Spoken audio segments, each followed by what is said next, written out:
Global gas prices have soared this week amid fears of a lengthy disruption to the world's most critical choke point for oil shipments, which have effectively stalled as the threat of attacks from Iran has deterred vessels from passing through the Strait of Hormuz. For more on the war's impact on global energy supplies, let's bring in former Treasury official and Morning Joe economic analyst Steve Rattner. Steve, the president talked about keeping the straits open. I'm curious, how important is that to the oil flow across the world?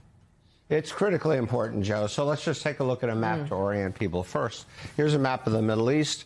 Here's the Strait of Hormuz right here. It is about 22 miles wide, but there are only two shipping lanes of about 2 miles wide. You can see Iran is right here, so they can obviously control the straits if they want to. Here, all the big oil-producing countries in the region, Kuwait, Saudi Arabia, Qatar, the United Arab Emirates. And so these straits are effectively closed at the moment because it's too dangerous and because insurance companies won't insure tankers going through there. Trump has talked about using the Navy to open it up. That's something that they actually did back in the 1980s. Whether this will happen again remains to be seen. But for right now, oil is not coming out of here. There are pipelines out of there. There's one across here. There's one over here that were basically built to reduce the reliance on the Strait of Hormuz, but they can't carry nearly enough oil, so it's piling up in here. How important is it? Really important. Saudi Arabia, as you know, is a huge oil producer. Virtually all their oil goes through the Strait of Hormuz, except for this piece that goes across the pipeline. Iraq, UAE, Iran, which sells its oil to China at the moment because we've embargoed it, Kuwait, and Qatar all go through there. It's a total of about 20% of the world's oil, so it is a huge amount. And because of that, it's going to have an impact on oil prices, gas prices down. So we look at your second chart, just looking this morning, $78.50 a barrel for Brent crude right now. It had been as high as 81. What is the impact of that on what people pay at the pump? It's already having an impact on what people pay at the pump. So you can see here, oil prices were actually rising a bit already. For a variety of reasons, including the tensions in the Middle East that scared the markets. But then, of course, you had this big jump, as you just articulated, Willie, and that has already turned into higher gas prices. You can see this line is gas, this reddish color line. The blue line is crude oil. And you can see that gas has already gone from $2.98 to $3.11 just in the last 4 days across the country. So that's the bad news. The good news for us is that we're not going to see gas lines again like in 1973, because we have gone from being a huge importer of oil, net importer of oil, to actually being a net exporter of oil. We import some, we export some, but on balance, we export more than we import.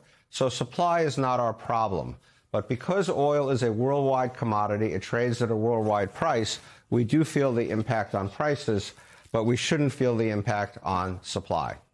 All right, so let's move to your third chart, which gets at inflation. Obviously something that's been a persistent problem, but this obviously not helping with that either. Right. And remember, it's also not just gasoline that goes up in price. It's everything else that comes from petroleum, which includes jet fuel, home heating oil, things that go into petrochemicals that are made from petroleum. So there could be a significant inflationary impact. This is what the market expects inflation to be. And you can see, again, it was already moving up. The economy was a bit stronger. Oil prices were moving up. Then it looked like it was easing off, and now it's jumped again up here. It's gone up about 0.15%. Doesn't sound like a lot, but it's going in the wrong direction. But the bigger impact of that, or a big impact of that, is on expectations for interest rates. Because the Fed has a 2% inflation target, when it goes up like that, people expect interest rates to remain higher for longer. So just in the last few days since the attack, interest rates have moved up as you can see here, from the yellow to the red. And so as you also see, the stock market has been wobbly. Why has the stock market been wobbly? Partly, obviously, because of all this international uncertainty, potential for a wider war, et cetera, but also because higher interest rates are the enemy of stock prices, because they provide other places for people to put their money besides stocks, which then puts pressure on stocks. So all of this is part of why the stock market has been so wobbly in the past few days. And of course, higher inflation and remaining so far above the Fed's inflation target is also worrisome for economic policy. Steve, Wall Street clearly does not like unpredictability or uncertainty. No one does. But on the global stage, there's no way of telling how long we will be actively involved on a daily basis in a war in Iran. What happens if this war lengthens out in terms of the United States' presence and participation in that war? What happens to those charts behind you right now? A lot of bad things, Mike, a lot of bad things. The oil prices could spike some more. As I said, I don't think it affects our supply, but it affects the prices people pay at the pump and for their home heating oil and even for their natural gas, because a lot of natural gas also passes through the Straits of Hormuz. And so then you get more inflation, you get the potential for higher interest rates, you get the uncertainty and the fear of what could happen. And yeah, all that is really bad for the stock market. The stock market's reaction so far has actually been quite muted. It was down about 1% yesterday. It looks like it'll open about flat today.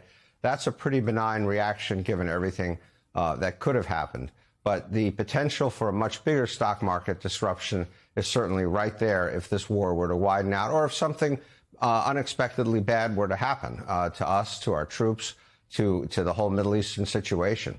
And these things do happen in war, unplanned events. Morning Joe economic analyst Steve Rattner with his charts again this morning. Steve, thanks so much as always. Still ahead on Morning Joe, top Pentagon officials expected to hold